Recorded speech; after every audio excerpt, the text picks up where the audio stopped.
Hi, this is Carlo with 4GQTV, and we are doing a very special interview today with Caroline from As Dusk Falls. But before we get into that real quick, just introduce Dion, co-host on this.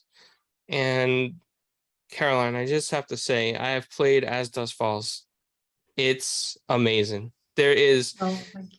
so much dialogue and so many paths that I can't believe you guys pulled this off. This is great. So first question is, how did you get into the game industry and where you are now? Right. So it started for me after I finished my studies. I had no idea I could be a game designer, but I found a leaflet that was like, oh, that sounds interesting. And I had played Omicron, the Nomad Soul. I realized it was made by a French studio. So I just knocked there and got my chance. And I really learned the job on the, I learned being a designer on the job, really. That was a while ago, more than 20 years ago. And then I was a lead game design. I started game designer on Fahrenheit and Indigo Prophecy. And then I was lead game design on Heavy Rain, Beyond Two Souls. Then after that, I came to the UK 8 years ago. I worked for Sony for a couple of years on games like Blood and Truth and Hidden Agenda, a little bit at the very beginning, at the concept phase. And then I thought, well, I've got these concepts I really believe in, and it's time, it's now or never, basically. So I made the jump from the Sony boat and started Interior Night and started pitching around with just me and a PowerPoint and a friend, and we just went there. And we managed to sign a deal. And from there, started the studio with, people I worked with before that I really enjoyed working with. So veterans from the industry. But now there's 50 of us, and it's people coming from all horizons, really, from the games industry, from the film industry, illustration. So it's all storytellers from all cultures and backgrounds. So it's really exciting. And I can't believe we put out our first game in the world. It's thrilling. How exciting is that, right? And you putting out your first game, and you've been through, seems like you got a lot of history there, and you was able to drive past. And this project currently, just like Carlos, it is amazing. I typically love narrative-driven games. Detroit Becomes Human, Beyond Two Souls. Those are my favorites, not just because of the choices influence everything, but the story, how it compels you to really care about the characters involved, and you gotta have some talented writers to put this together, as addictive as these stories are. So how do you go about putting something together like this particular project, and as impactful as it is? And I'm saying, people that never really play these type of games, I said, listen, it's on Game Pass, give it a try. And they're like, man, this is fire. And it's you get what I'm saying? The impact is huge. So how do you go about picking the right people to be able to literally put a masterpiece, I call it, like this together? Well, thank you for that, for saying that. It's been for us, it starts with the story, but also because I'm a game designer by trade, it's the kind of experience you want to create for players. So we thought, how do we maximize the emotional engagement? And stories obviously are great for that, but you don't want the mechanics to go in the way, to get in the way. So we went for very lean and approachable gameplay, because as you say, it's for gamers who don't necessarily play that type of game, but also for people who don't consider themselves gamers. So there's no game over, no 3D navigation. And the no game over thing, I think I'll just take that as an example, because it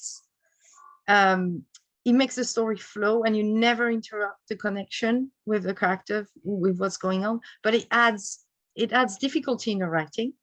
first of all, but also it adds, I think, intensity for the player experience, because you know you're going to have to live with the consequences of your choices. Right.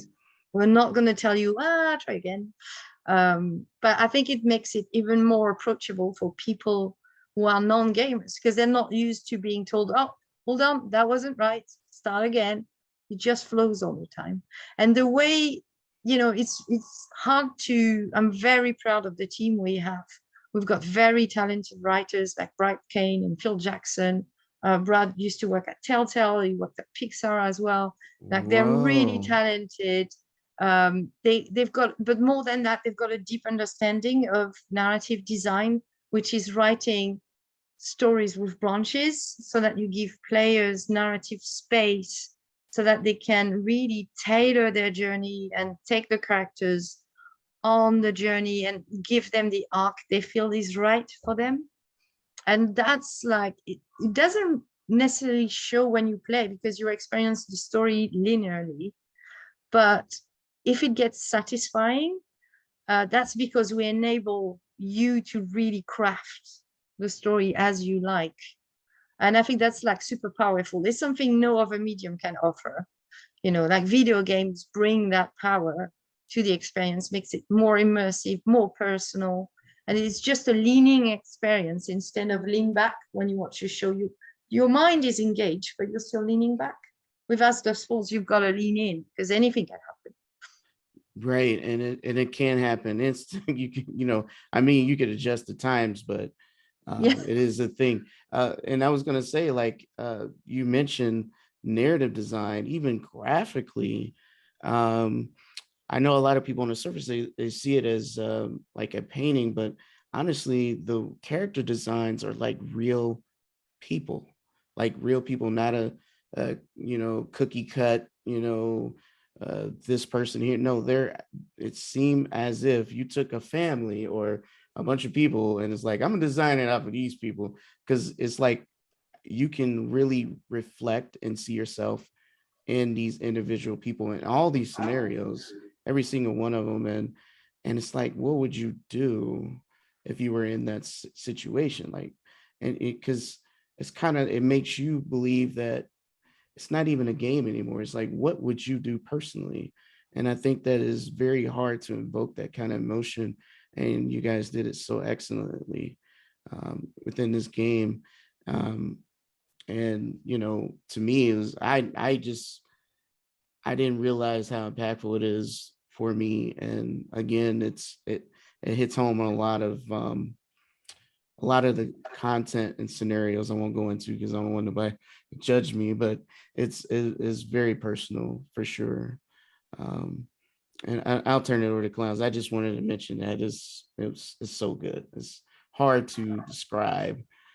And I'm really happy you're saying that, because for me, that means, at least with you, we've achieved what we set up for, because like having, these real life situations, real people that you can relate to, see from different perspective, because you switch playable character. That's like the main goal, because what's really cool with interactive stories is that when you make decisions, if you feel empathy for the character, you will like put a bit of yourself in every decision. And then what the game does at the end of every chapter, surfacing your values and your traits. It's not like, for me, it's because that when you make decisions, it taps into your core values and who you are as a person. And surfacing that at the end of each chapter, and the more you play, the more you build your personal insights, is great, because that we don't know how we operate in life necessarily, on what basis. And that game allows you to have like revelations, like self-consciousness about what is important in your life, and helps you hopefully making decisions in your life moving forward, because this is important for you. And it's such a great way also, I think, to connect with people you love and you play with, because suddenly you have discussions about like deep themes, like Right. family, what is important to you, that you sometimes don't have the occasion to talk about these things with people you live with. or because you're just truthfully about it, like open and yeah, honest about it, right? absolutely, yeah, that's true. Yep. And I I'm sorry, cut you off there. Go ahead. I just wanted to say that from my experience when I played the game, I resonated very well. I felt when I took over the character in the Holt scenes, I resonated with the younger brother, and Yeah. I almost felt his struggle of like where his loyalty lies and where his morals lie. And I think that the team did a fantastic job of putting you into that emotional space of like, what would you do if you were in this situation? And it's just really amazing. And I want to ask you, how did you create the characters? Like, how did you design them, draw them out, or take the images for them? Well, it started with like, us knowing that we had this setup of a hostage situation and we wanted like relatable real life people. So like a family man with a young daughter and his wife. And, I had personally just moved country. So I had this kind of connection to what they're doing, like trying to, start over in your new state. And I thought, so there's obviously there's a bit of everyone in the team in this story, but that started like that. And then the other family, the Holts, are the most desperate family. So we built like the character web with these oppositions, because it creates that conflict in the story, but also because we knew you would be switching point of views and then see that everyone, good people make bad decisions, bad people make good decisions. No one in their own, when you think about yourself, like everybody thinks about themselves trying to be doing the right thing. So I think if you switch point of view like that, that was really important just to show different perspectives on the world and get people on that feel empathy for these people. Was like that was our key motivator, really. And having Vince as well as like a That's my main guy. character, like he's just a normal dude, he's not winning, clearly not. And that was important because like when you play him, you don't feel like you're going to be this superhero going gang ho in a situation. I see people playing really carefully, like, really being cautious about what's happening in the motel and trying to really placate everybody and making sure everyone is safe, which is basically they react to the situation as they would in real life more than in a game.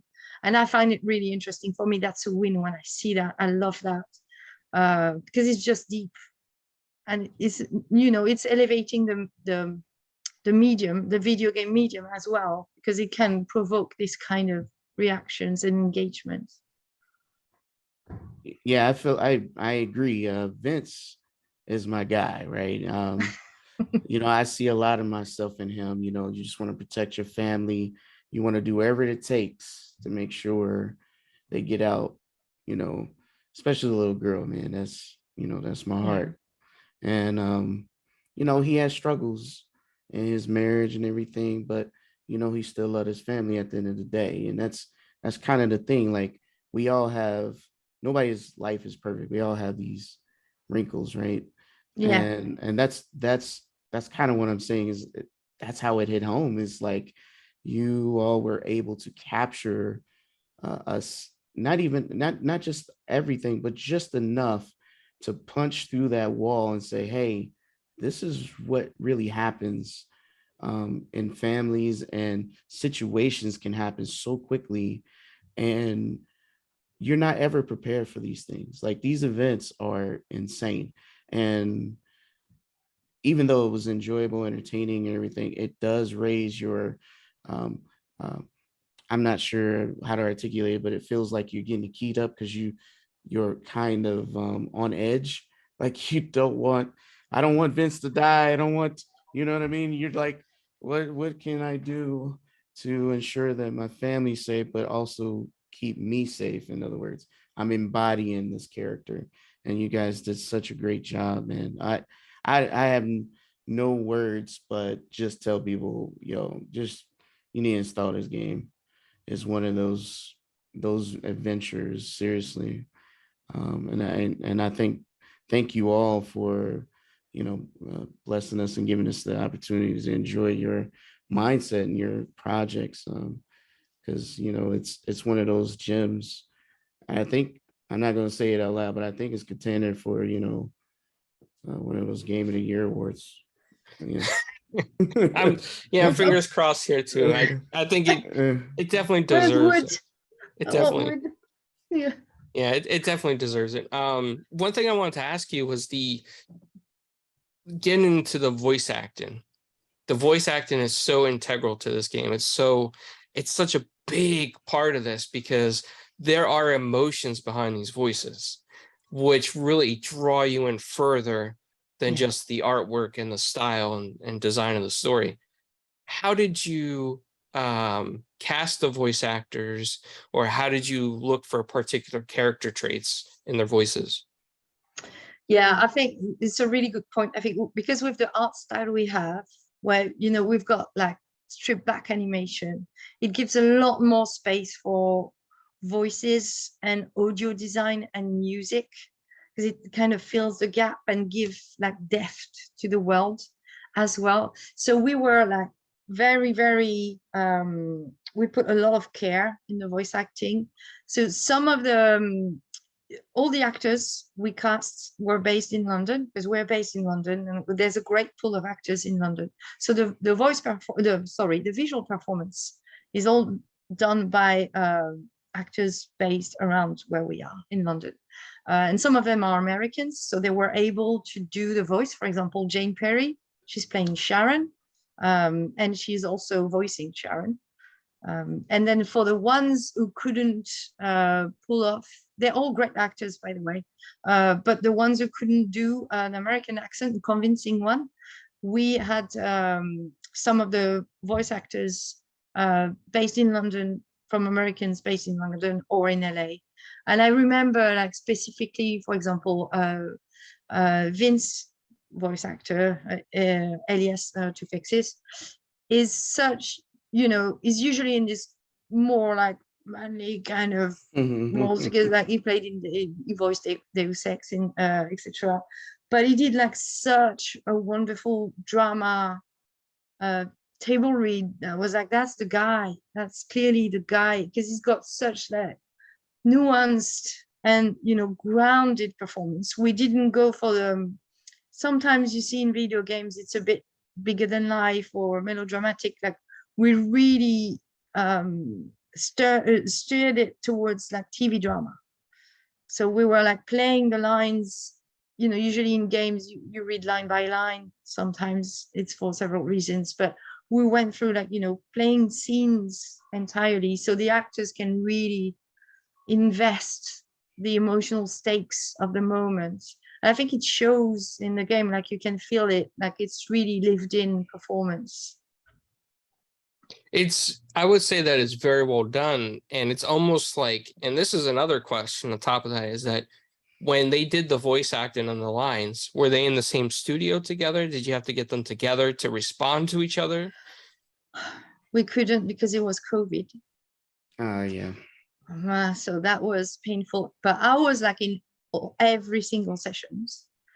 And we had this like, so we worked with Side, and they had this wonderful tool where you could have, even if we recorded the day before, we had the cues from the actor that were played in real time for the actors that was recording on the day. So that helped a lot. But otherwise, yeah, we would have done that too, but we couldn't, unfortunately. Well, you did an excellent job, because it almost is seamless, and it feels like everybody's in the same room. So it's fantastic. And the music composer, whoever decided to match the music with the scenes as well, seemed to, because you got to have that too, right? Yes. I think that all pasted together, because anytime you have dramatic scenes, you got to have the right sound to carry that scene across, right? And that also was, I'm telling you, it's like a masterpiece. It is a masterpiece, is what I mean. It's just very well done, very well. I am a story guy, 100%, and usually, you know, and don't get me wrong, there's a time and place for silly stuff, Yeah. but when you're going for something like this, I believe it's like go all in or not at all. Don't half step it. And you guys really, you and your team really hit home runs here. Speaking of home runs, I got a question. So how is what is like with your partnership with Microsoft and the Game Pass? Does that seem like that is pushing any more views or getting more exposure to a lot of crowds, and any impact to getting your game out there since it's a new IP? Yeah, absolutely. I think it's been great partnership with Microsoft. So we're an independent studio, but it's a first party kind of deal. So we get this wonderful exposure. Being on Game Pass has been great because it brings just more people to try it. Because it's such Right. a, unique game that people might be like, oh, it's a bit odd for me. But they just try it on Game Pass and then they keep playing. So Exactly. that's Exactly. great. Oh, There was that's that.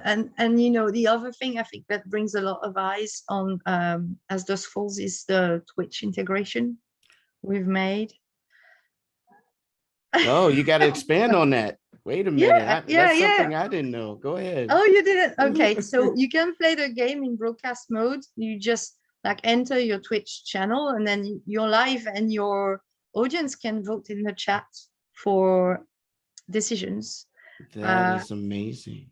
And it's been like seeing like very big streamers like Alan Zonka or Amina Touré, like a French guy, and seeing like hundreds of people voting for choices has been like just fantastic. I just love watching some of them. It's been great. And so these are the two things I think that brings like Game Pass and Twitch brings a lot of eyes on As Dusk Falls and help us like get people acquainted with the game. That's amazing. And I think the choice of allowing people to join in on their phones or whatever, I think that is a great opportunity for collaboration. And a lot of and I know it, a lot of people like playing alone, but that is huge. You know how many people that love to just have that collaboration and want to be a part of. And then you Yeah. have this dramatic thing. So Yeah, I think like, playing alone, I think is awesome because it's very insightful and intimate, probably more intense experience.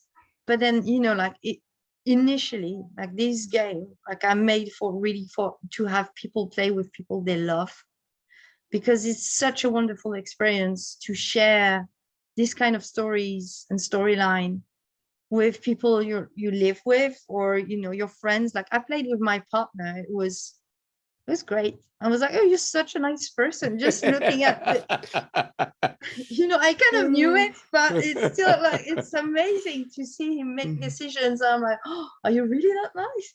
It reveals a lot. It really reveals a lot. And and it's such a seamless experience because you can play with your phone, even if your partner is not like a gamer. They just play with the app. It's super simple. Anybody can do that. Your mom could play with you, and maybe, yeah, I think it's like a communal experience as well. As a communal experience, I highly recommend, whether it's like playing on a stream or like playing like more intimately with your family members or friends.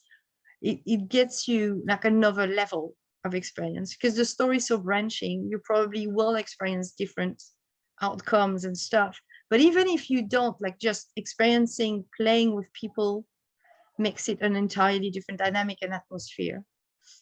Exactly. And that's what I mean, is like so many different ways to experience it, because I do typically like playing on my own, mainly because I'm more intimate with the story and the characters. However, I do love the idea of getting the family or friends involved, and maybe even do a game night and we just kind of go through this. And I think that has to be like a new standard. You know what I mean? And I love, and don't get me wrong, like I said, I played a lot of narrative games. Even the Telltale was really good with theirs as well. but it would be amazing to have that kind of like a standard in this type of genre, just an option so that, you know, we have more collaborations. Like you said, the Twitch integration is huge. That's humongous. Game Pass is also humongous. You know, the more Yes. exposure people would try it, and then once they try it and they realize how amazing this is, even if it's not their forte, let me scoop this up. It's you know, I gotta put this in my collection kind of thing. And Yeah. I'm also that way. So you know, kudos to you and your team. There's something I wanted to ask you, is that there's a lot of integration in this game. So you have the Twitch ability, you have the phone ability, and then of course multiplayer ability. So how long did it take to get all of that worked into the game? What was that like, that design process? So it's been in the design from the beginning, you know, the ability, like it's been designed and written for multiplayer. We knew it would be enjoyable as a solo experience as well, but like really, you know, as you say, there's multiplayer, but it's local, online, a mix of those if you want to. It's cross-platform, so you could be playing in your living room with a Xbox with someone somewhere else, like 200 miles away, on their PC, on Steam, while you play on Game Pass. Like it's really very versatile. And then, as you said, there's the Twitch integration, but then also playable on xCloud, so on your phone with touch input native. And I mean, our code team's been amazing, because it looks like it's a simple game. It isn't. It's a big game. It is a big game. We're a small team, like 50 of us now, but we did the game with mostly like 40 people tops, and it's big under the hood, you know. And it's fine if players don't know that. It's not the goal. Like the goal is really to go to players and try and accommodate as many occasions of play they have. So that was the main reason for doing that. And it was like from the start, like we wanted to achieve that.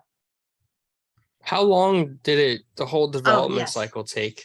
Yeah, that was your question, wasn't it? So I think would say we started early 2018. So I'd say 4 years and a half. And I started earlier because, like, you know, started the studio, like, yeah, pitching the game, etc. But like with the team, I would say 4 years and a half. Wow, excellent job with that time frame too, because this is a big game, many choices, many pathways.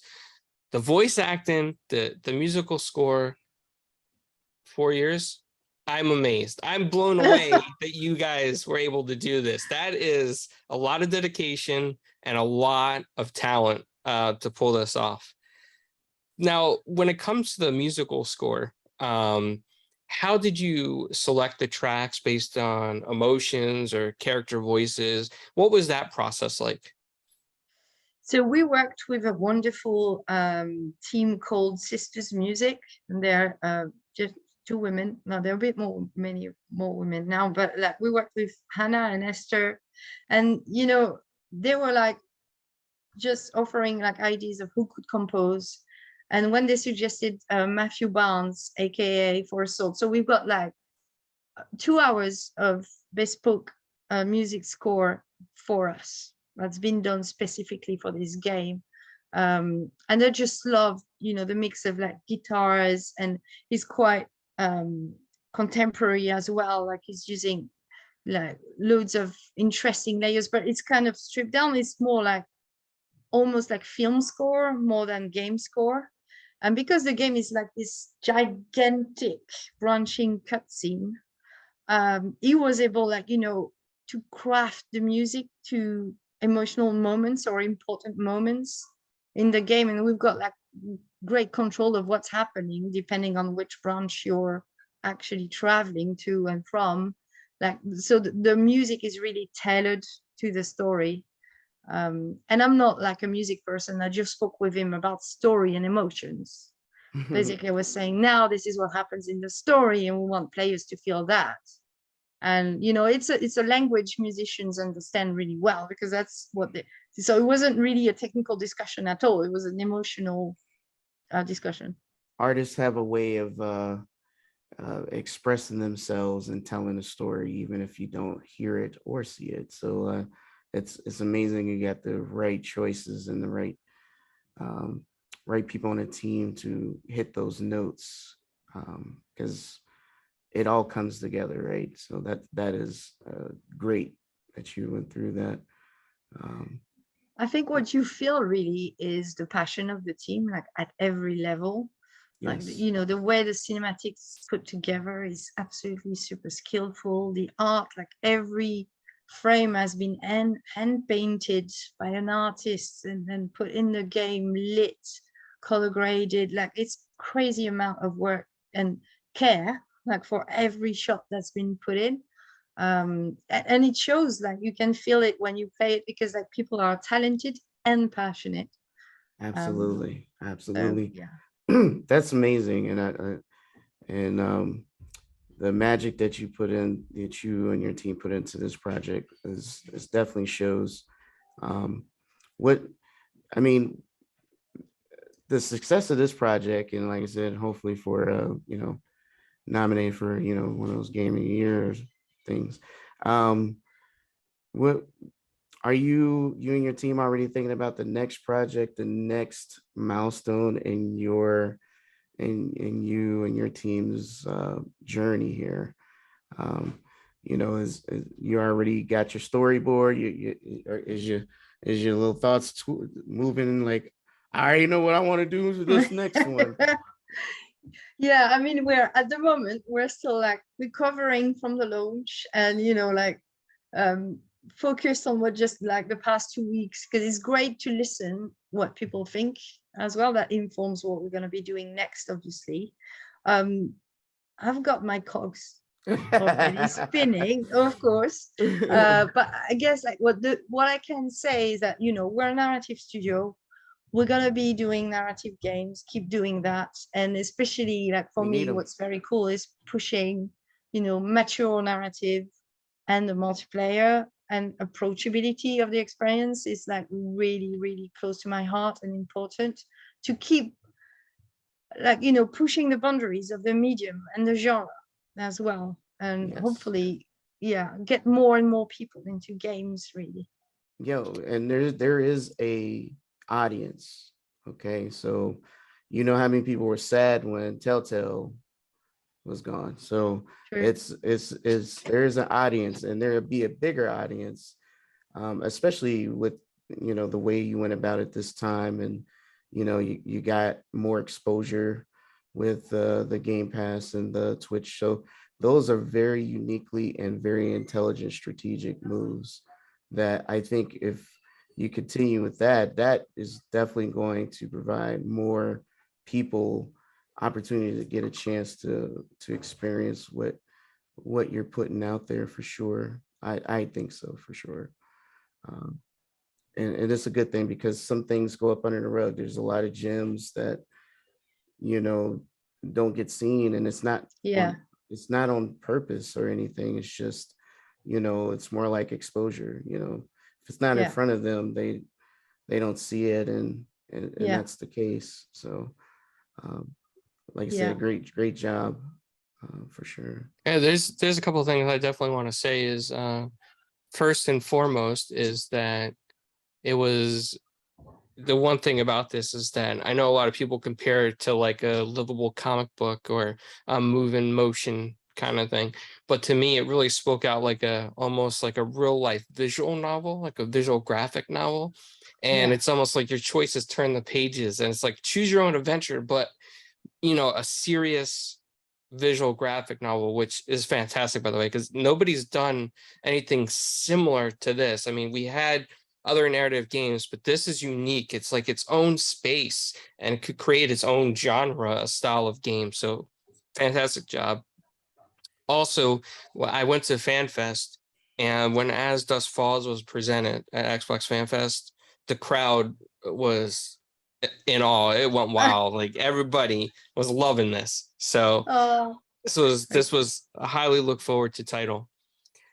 And that leads me to my question: is that Game Pass and XCloud? I mean, that is a decision that developers make if they do that. Did you approach Xbox, or did Xbox approach you? Or it was at the time, I think it was back in 2019. We were looking for a publisher, and it was funny, actually. It was at E3. And I knew someone there at Xbox who was saying, I'm gonna introduce you to these first party people, but it's not a pitch. Because you got your game, but it's just for them to know the studio. I thought, okay, then let's just have a chat. It's not a pitch, but we present the studio, we present the game we're making, we play the demo, and at the end they were like, how much is it? And I thought, oh, that was a pitch, actually. So it was like just great connection from the beginning. They were like, they just understood the vision. They were like, no questions about what are you trying to achieve exactly? You sure about the style? You sure about the story? You don't want to put zombies in? Or, that kind of thing. It was like from the get-go, like an understanding of what we were trying to make. And that's just sealed the deal for me. Like I thought, okay, great. They're going to give us creative control and let us and trust us. And they helped us along the way. Like, obviously, can't pull that off just with 30 people. So it was like, it's been great partnership for that. And, like having Game Pass, xCloud for me were like, and also being present on Steam as well. Like that was like, that sealed the deal for me. Like it's such a good way to like try and reach as many people as possible. I thought they were like just the best partners. Awesome. That's such a great story. Probably a lot of people didn't know he was at E3 in 2019. No. And you wasn't really trying to get your game pitch, but just kind of like you showed something. It was a gym, and he was like, "Wait a minute, we need to help them get where they need to go. They need to get on the ship. Let's get them where they need to be." And here we are. Like I said, it was something new for me. I was highly unexpected too, and for me, I didn't even. I mean, on the surface, you can view it as like a novel graphics. Honestly, when you're playing it, you forget that it is, because you're too immersed. So, and the way that it's done, it does pull you in to evoke those emotions. So I think all in all, from the beginning to the end, it sounds like you hit the jackpot there. You just won the lottery. She's giggling, but I'm serious. yeah. Dion really really loves your game list. He's really into the story, and he's probably played it multiple times by now. So I know that sometimes developers put like little Easter eggs in the games, like sometimes with the photos or like their family members or something like that. So any Easter eggs that go back to any of the development team that are in this game and things like that? I think pretty much everybody's in the game. I'm in it. Have you found me? I'm in it. I've got like one shot, but we've got like pretty much like all the team. A lot of us are in the party scene at Todd's house in chapter 5, but it's pretty much like spread out. We've got the taxi is our lead cinematic, Chris. We've got people in the prison. We've got people. Yeah, it's like everybody kind of wanted to make an appearance, but it's an Easter egg for us, like because it just makes us happy. But there's an Easter egg. There's a story branch we call Easter egg, and it's in chapter 6 when Jay arrives at the national park in Canada. And he meets the ranger.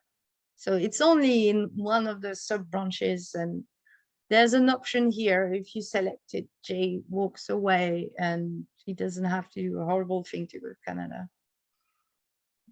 So we call it, the branch itself is called the Easter egg, because we added it afterwards, because we were like, well, maybe the rest is too cruel, like you can't really win this, but that's like the silver lining for him. He can make it unscathed. So yeah, that's the one. Oh wow. So I might have to replay that scene then nowadays, see Yes. what the Easter egg is. That's Yes. pretty cool. Dion, did you have any other questions?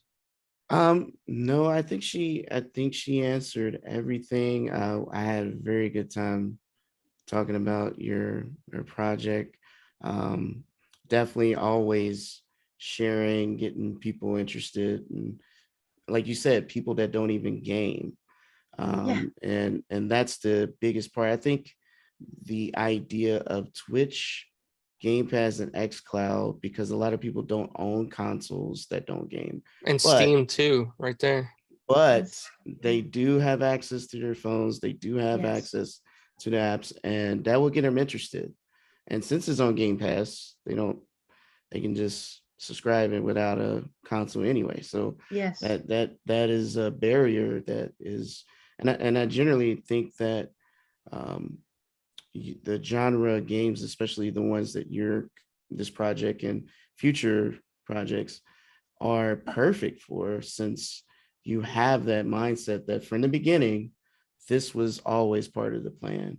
And that in itself creates that atmosphere and expectation where people are looking for this type of experience going forward. And I think that's huge.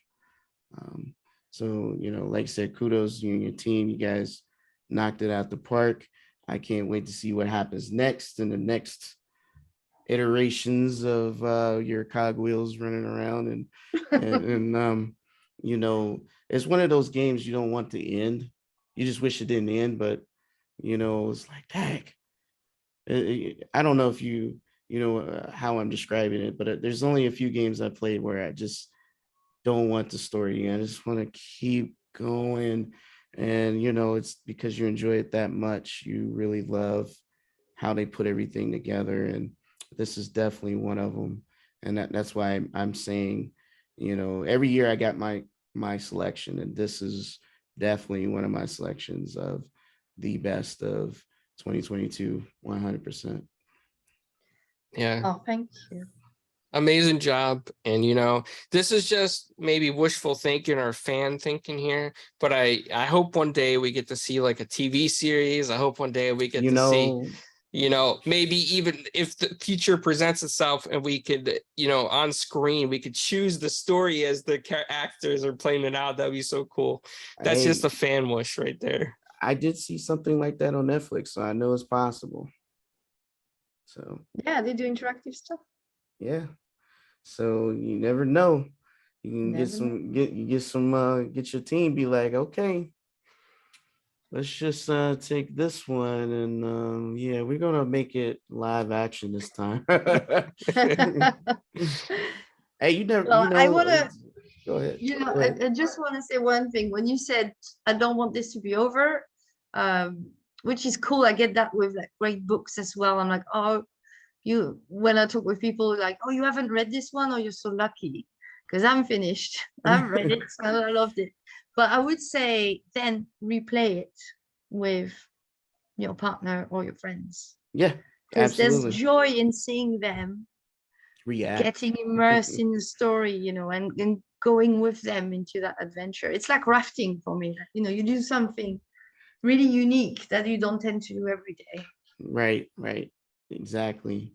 No, you're right. And I do that as well. I'm just speaking for me. I'm a little selfish in that mindset is, I love where I'm at and I just want to keep it going. Oh, yeah. But all in all, I playing through each scenario and trying different stuff is also amazing too, because, you want to go back and see the choices you didn't make and make the other ones just so you can see how it plays out, because consequences and things like that changes. So it's always great to fill out that. Yeah, I'd say like your first playthrough is like the most genuine, because you go with your guts, right? And you make the choice that really matters to you. And then replaying, seeing other branches. Some players are completionists and love doing that. I think it's nice because it gives you perspective on how big the story is. But I would even more than that, like I'm not, it gets into, discovering all the branches is fine. But I think I'm even more keen, like replaying with other people, it really gives you emotions, you know, because it's again, it's genuine. Like, you're a little bit more hosting the session, maybe because you know what some of the stuff, but you'll be surprised as well. And you think you'll discover scenes you probably haven't played and discover elements that you haven't seen at all. So it will be genuine for that reason as well, because you're experiencing with other people. Right. Absolutely. You know, real quick, I do want to say that I did that option. You know, I played with some friends after I beat the game, and you really learn who a person is when the fridge scene comes up in the house, what people choose. I decided to override their decisions, and then they override me. So, you know, you just learn a little bit about people sometimes. But yeah, it's amazing. Even the override option is a great addition to the game. It makes it kind of fun because you're fighting with your friends on, no, I want this. No, I want this. And that's just so creative. I haven't seen any other game with an option like that before. So it's like a new mechanic to me. And I don't even know how you guys thought of it, but it's genius. It is a genius mechanic to put in the game. So I also want to point out, Carlo did not play with me, even though we're best friends, mainly because we'll make the same choice. So it'll kind of be boring. So he picks other people that are not have the same mindset. The fridge, yeah, I realized that in the fridge scene, you know. I bet you'd be surprised. I bet. Yeah, maybe we'll get that Easter egg branch if we play together. Yeah, maybe. Yeah, we'll have to do that. Yeah, I just want to thank you for everything. Thank you for coming through and sharing your journey, your story. Congratulations on the launch and success. Man, I can't wait to see what your team come out with next. This has been great conversation, great living through your eyes, your perspective of your journey and how this game means to you and your team. I'll let Clowns finish. Carlo finish. I just wanted to thank you for all that. This means a lot, to be honest. Wow, that's the best reward. Thank you so much. And I want to thank you for coming on and sharing your stories with us behind the scenes, a little insight. The Easter eggs are always so exciting. So that's really cool. I'll keep a lookout on chapter 5 for the party scene as well. So thank you so much for your time, Caroline. And thank you. It's been a pleasure. Thank you. Thank you. Absolutely. Thank you so much. It's great to hear you talk about the game, and I'm so glad it resonated with you. So anytime, it was great to chat with you. Absolutely. Thank you very much. Thank you.